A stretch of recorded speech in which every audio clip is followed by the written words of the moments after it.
dans le bureau RADP. Mais moi, je fais mon séjour à mes frais.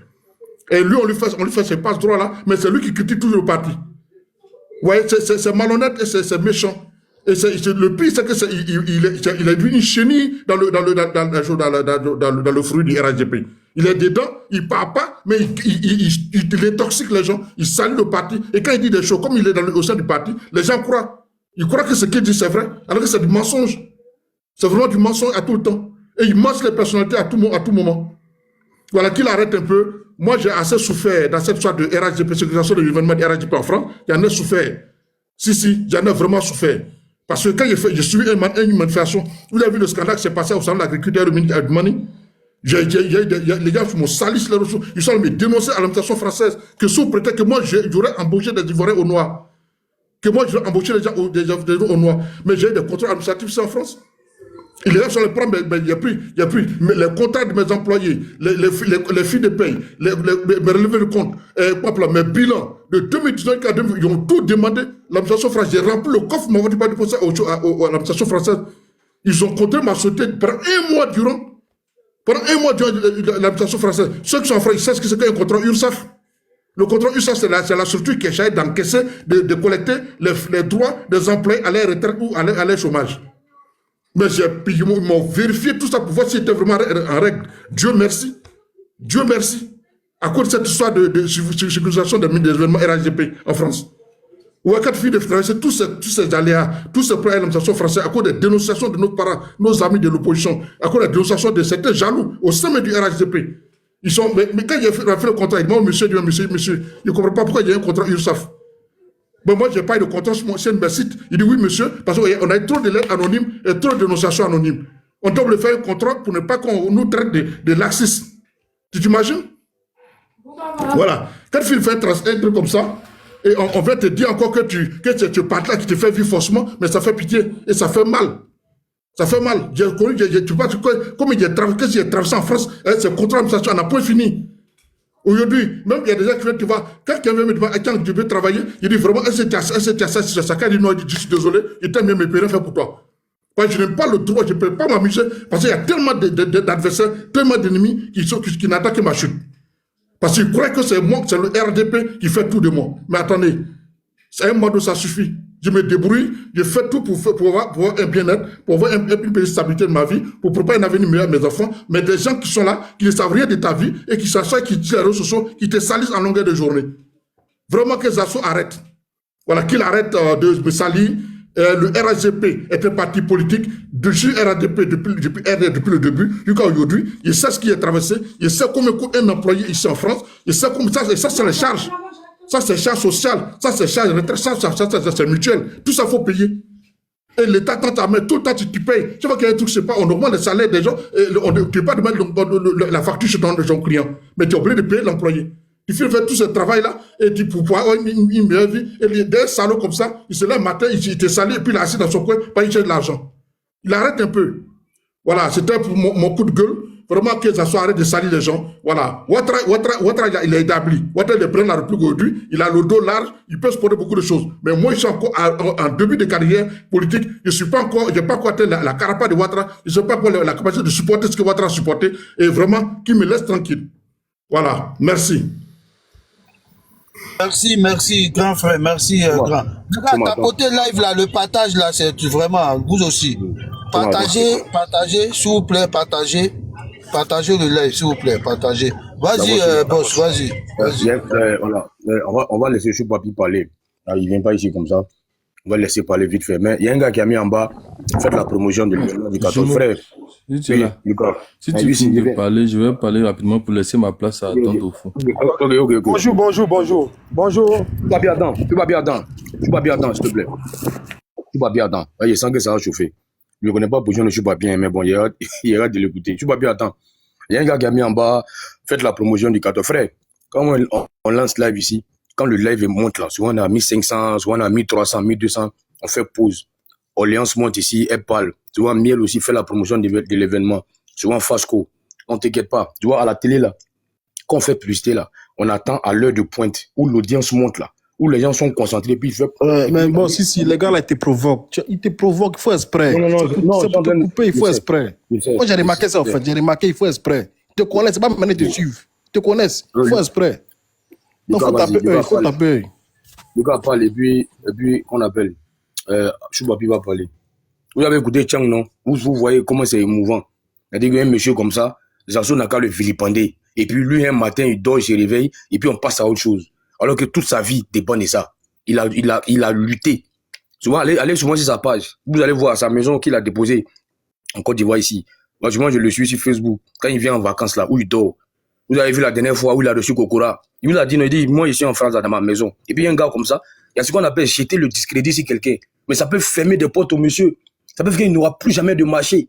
Ça peut le faire couler. Vous savez combien de personnes il nourrit? Sa femme, ses enfants, ses parents au pays. Et puis un monsieur va se lever, va venir mentir sur lui. Et puis lui, parce que c'est un passif, va s'éteindre. Non, les gars, moi, je ne laisse pas. Moi, j'ai dit, pour moi, où tu penses que c'est fini là? C'est là que moi, je rallume encore la flamme. Vous avez vu ce matin, non? Il y a plus de 800 personnes. On va partir à 1000 tout à l'heure. Donc, les pros assos là, buvez de l'eau, et puis asseyez-vous, branchez vos portables. Parce que toute la journée là, je suis avec lui. Et puis demain, férié, c'est gâté encore. Lucas, vas-y, et puis Choupapi parle. Merci beaucoup, jumeau. J'aimerais saluer tous les panélistes, hein, tous ceux qui sont présents sur ce panel. Hein. Oui, il y a Béra et puis soyez salués, Tchang et puis Lacan, Miel, Souma. Bonjour maître, bonjour président. Bonjour président. Bonjour président. Ta demande. Bonjour, merci. Président, bonjour président. Rapidement, merci. Bonjour Béra. Merci. Je vais parler rapidement et puis laisser la place à Dondofu. Je pense qu'il est en bas. Je tiens à remercier, hein, voilà. Si. Bon, mon jumeau, j'ai reçu beaucoup de messages aussi, hein. Non, pourquoi on te voit plus sur le panel de Sisi? Pourquoi il y a quel problème? Il y a quelle difficulté? Non, il n'y a rien de tout ça. Ça va très bien entre moi et mon jumeau. Il n'y a pas de soucis particuliers.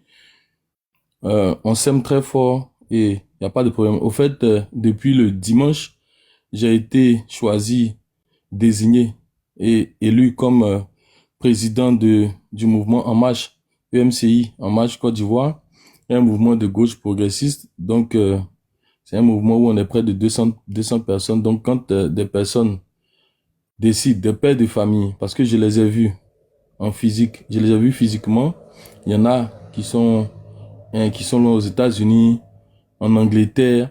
Il y a quelqu'un qui est en Angleterre qui s'est déplacé pour venir. Ça m'a vraiment ému, ça m'a touché que des responsables te désignent pour être le président d'un tel mouvement. Donc, j'ai accepté et puis je suis en train de travailler. C'est pas facile. Il faut faire les nominations. Il y a 30 membres du bureau. J'ai fini les nominations. Il faut maintenant faire le cahier des charges de chaque nommé. Il faut aussi faire la lettre de mission. C'est un travail acharné. C'est beaucoup de boulot. Il faut faire beaucoup de choses. Il faut s'entretenir avec ceux que tu n'as pas pu nommer, avec ceux que tu as pu nommer. Il faut répondre aux messages de près de 200 personnes. C'est pas facile. Donc, je suis en train de faire ce boulot-là de manière responsable parce qu'il faut mettre du sérieux. Lorsque autant de personnes te font confiance, il faut mettre le sérieux dans le travail qui t'est confié. Je considère que ce poste de président qui m'a été octroyé est un poste pour l'avenir et j'entends l'honorer avec tout le respect et toute la considération, hein, qui m'a été faite. Donc, j'aimerais une fois dire merci, voilà, sans oublier que Sisi, voilà, il a une triple nomination, il est conseiller, il est deuxième vice-président et puis il est encore chargé de la communication de En Marche Côte d'Ivoire. Il y a Bira qui est là, chargé des ressources humaines. Il y a Momo qui est là, qui est chargé de la jeunesse.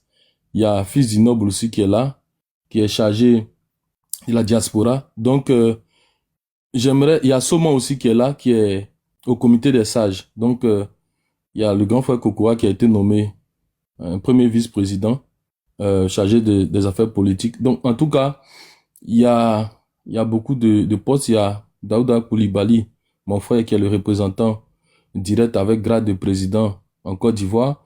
Il y a des avocats. Il y a tellement de personnes qui sont responsables. Il y a des chefs d'entreprise qui ont 700, voire 1000 employés qui sont en Côte d'Ivoire. Il y a des chefs d'entreprise qui ont des usines en Côte d'Ivoire qui sont aussi dessus. Il y a des chefs d'entreprise. Franchement, il y a le grand frère Ali Boabré qui a une double nomination. Franchement, il y a Orléans qui est secrétaire chargé des finances publiques. Il y a le comptable. Non.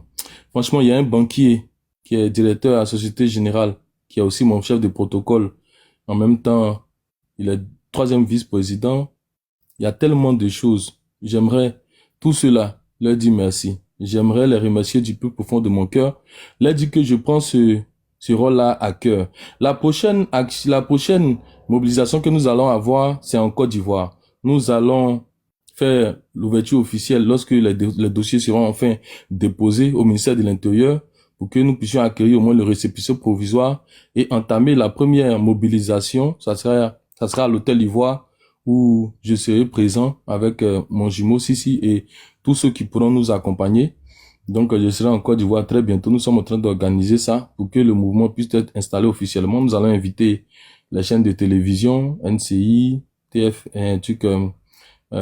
Live TV, la RTI 1, RTI 2, en tout cas, tous les médias d'État et puis aussi les médias des réseaux sociaux, les médias aussi, les web TV, tout ça. Donc, nous allons faire un travail. C'est un travail de longue haleine que nous sommes en train de faire. J'aimerais que vous me souteniez dans cette tâche qui n'est pas facile, qui est vraiment difficile. Comprenez mon absence. Je suis en train de travailler sur tout ça pour que vous soyez fiers. Parce que on s'est connus sur TikTok, mais j'estime que au-delà de TikTok, nous sommes des frères. Et donc, ce travail que je fais là, je ne le fais contre personne. Je le fais pour la Côte d'Ivoire, pour la jeunesse, pour l'Afrique, pour les jeunes, pour les citoyens, pour les Ivoiriens, comme les étrangers qui vivent avec nous, qui ont participé au développement de notre pays. Je le fais aussi pour nos mamans, pour nos grands frères, pour nos grandes sœurs. Je le fais pour l'avenir aussi de la Côte d'Ivoire. J'estime que nous avons un rôle à jouer dans notre avenir et nous devons en tout cas poser les bases avec tout le boulot qui est fait en Côte d'Ivoire actuellement pour nous permettre d'être en sécurité pour mener nos différentes actions. Je pense que c'est le bon moment de créer un mouvement et j'encourage tous les jeunes à s'engager véritablement afin qu'on puisse prendre la relève parce que nos papas ont beaucoup fait. Voilà, il y a le père Henri Konan Bédié, papa Henri Konan Bédié qui a fait sa part. En tant que président, il a tout de suite commencé l'initiative PPTE qu'il a débuté. Ensuite, il a commencé les 12 chantiers de l'éléphant d'Afrique avec Tidiane Thiam. Aussi, il y a le président Guy Robert qui a fait sa part. Il a commencé le boulot. Il a fait la constitution de 2000. Il y a le président Laurent Gbagbo, notre papa président Gbagbo, qui a fait aussi sa part. Il a avancé au niveau de l'initiative PPTE. Il a fait l'autoroute du Nord jusqu'à Saint-Grobo. Voilà, donc il a fait ce qu'il pouvait faire pour la Côte d'Ivoire. Et ensuite, nous avons le président Alassane Ouattara qui a énormément, qui a travaillé, qui a tout donné, qui a donné même à un âge avancé. Il a beaucoup donné pour la Côte d'Ivoire. Il a tellement donné que je pense que il mérite aussi qu'on lui dise merci. Donc, après tout ce travail-là, il faille maintenant que nous, les jeunes de Côte d'Ivoire, nous prenions toute notre place dans le jeu politique en Côte d'Ivoire. C'est dans ce sens-là que nous avons créé le mouvement et que nous continuons de travailler à l'effet que ce mouvement-là puisse prendre de la valeur. Donc, c'était un peu ça, les raisons de mon absence. Je reviendrai vers vous bientôt pour vous en dire plus. Et puis, merci beaucoup. Que Dieu vous bénisse. Que Dieu bénisse tous ceux qui commentent, qui partagent, qui tapotent. Voilà. Que Dieu bénisse la Côte d'Ivoire. Que Dieu bénisse l'Afrique. Voilà. Pour ceux qui ne savent pas, voilà. Merci, Président. Je tenais à rappeler que je suis en qualité de secrétaire chargé des ressources humaines et des adhésions.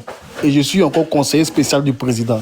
Voilà. Ça s'applaudit, il faut les tambours là. Si tu dors bien, quoi. Voilà. Bon, il dort, c'est pas bien grave.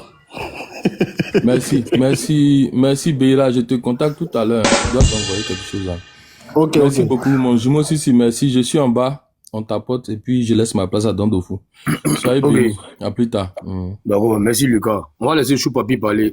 Comment il s'appelle même Bijou d'Afrique. Il y a Bijou d'Afrique qui dit qu'il veut monter. On fait monter Dofou. Si, il a laissé ma place à Bijou. Voilà.